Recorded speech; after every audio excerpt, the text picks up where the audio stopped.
Magandang hapon, yan po ay dito naman kami ulit sa Nyugan.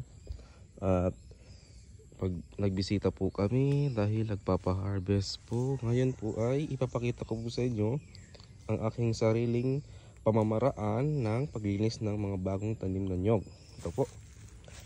Kami po ay naglilinis, ay hindi naman po lahat, kundi yung palibot lang po ng nyog. Dahil kung lilinisin po natin yung buong nyugan na wala naman tanim, sayang naman po.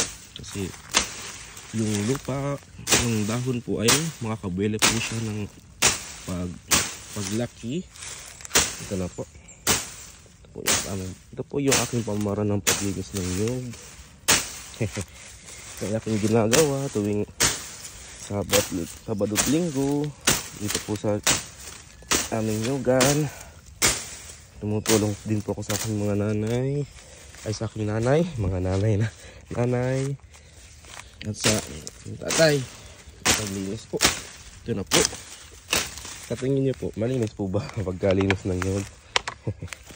Nagtatanim na po kami para may pampasigunda sa mga dati na mga tanim. Ito na po. Ito na po yung linis. Pensya na po dahil wala pa akong videographer. Ito na po. Tatanggalin po natin yung mga dahon dahil naputol naman po siya.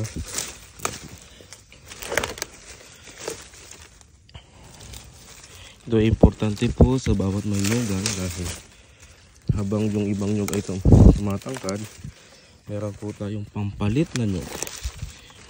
At pag lipas ng panahon, 8 to 10 years po, bubunganin po itong ilalagay po natin. Kagaya po na sinasabi ng mga matatanda, pag may tinanim, may aanihin. Ito po pala ang aming paglinis ng nyug. Please subscribe po sa aking YouTube channel. Thank you po sa mga nanonood. At sa mga laking subscribers, thank you very much po. Thank you. Bye bye po.